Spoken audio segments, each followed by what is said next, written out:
বলো বলো ও যমুনা, তুমি কি আমার সেই যমুনা? মহাপ্রভু সুরধনী গঙ্গাকে দেখে বারবার তিনি যমুনা যমুনা বলে ডাকছেন। যখন বারবার যমুনা যমুনা বলে ডাকছে মা, বারবার যখন যমুনা বলে ডাকতে লাগলো, মহাপ্রভু বদলে হরিনাম করছেন। যখনই মহাপ্রভু বদলে হরিনাম করছে, হরিনাম গাইছে, মহাপ্রভুর বদলে হরিনাম শুনে নবদ্বীপ বাসী যারা ছিলেন, যাদের গৌরগত প্রাণ, যাদের গৌরগত মন, যারা গৌর ছাড়া আর কিচ্ছু জানে না, যারা গৌর চরণে নিজেকে উজাড় করে দিয়েছেন, সেই গৌর হরির ভক্তগণ তারা নিশ্চিতে গভীর রাত্রিবেলা কেউ ঘুমিয়ে থাকতে পারলেন।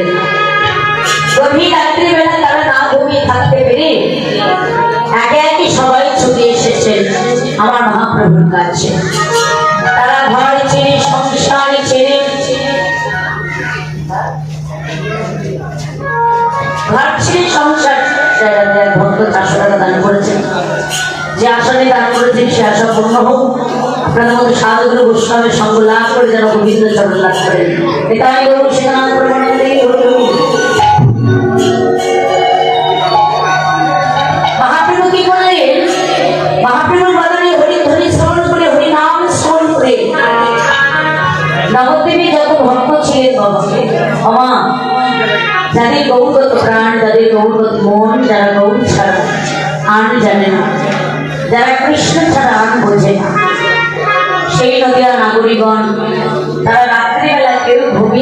পারলে না।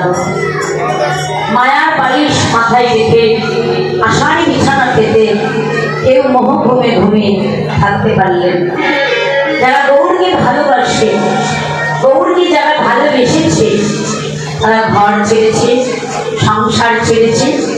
ঘর সংসার ছেড়ে দিয়ে হা গৌর তোমার হলাম বলে এক এক সবাই আমার গৌরীর চরণে এসেছে। গভীর রাত্রিবেলা গভীর নিশীথে সকল ভক্তগণ আমার মহাপ্রভুর চরণে এসে দাঁড়িয়েছে। যখনই মহাপ্রভুর চরণে এসেছে, মহাপ্রভুর চরণে এসে সকল ভক্তগণ যায়, সকল ভক্তগণ জানালেন, সকল ভক্তগণ বলতে লাগলেন, হে গৌরী, আমরা তোমার চরণ পাবার আশায় এই গভীর রাত্রেবেলা ঘর ছেড়েছি, সংসার ছেড়েছি, গৃহকর্ম পরিত্যাগ করেছি, আত্মীয় স্বজনকে পরিত্যাগ করেছি। হে গৌরী, তোমার চরণ পাবো।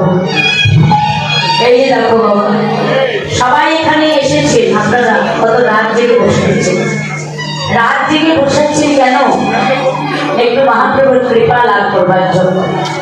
শুধু তাই নয়, ভক্তির কৃপাটাও পাওয়ার জন্য, ভক্ত সঙ্গ করবার জন্য।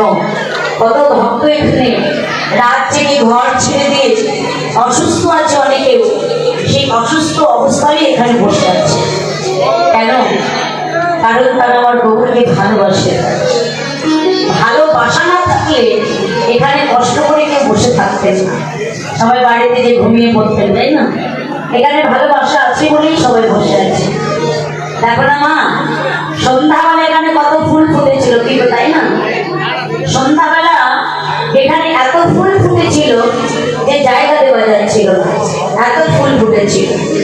আবার দেখো মা, কত ফুল ঝরেও যায়। তারা ঝরে গেল কেন? যারা বাড়িতে গিয়ে ঘুমিয়ে পড়ল, তারা হচ্ছে ঝরে গেছে। আর যারা এখানে এখনো বসে আছে রাত জেগে, যারা ভাবছে সারা রাত জেগে আমার গোবিন্দের প্রার্থনা করে, গোবিন্দের চরণ প্রার্থনা করে আমরা গোবিন্দের রাস দর্শন করব, যুগল দর্শন করব। যারা এখনো বসে আছে, বৈষ্ণবপতি তাদের উদ্দেশ্যে বললেন, হে তোমরা যেন ঝরে যেও না। যদি ঝরে যাও তাহলে আমার গোবিন্দ সেবাই লাগবে না। ঝরা ফুলে কখনো ভগবানের সেবাই লাগে না। ভগবানের সেবাই রাখতে গেলে নিজেকে প্রস্ফুটিত করে রাখতে হয়, নিজেকে জাগ্রত করে রাখতে হয়। এমনি এমনি নয়, গুরুচরণ আশ্রয় করে, গুরুচরণে মন প্রাণ সঁপে দিয়ে হা গৌর তোমার হলাম বলে গৌরচরণে আত্মনিবেদন করে দিতে হয়। তাই নবদ্বীপ বাসী তারা তো সবাই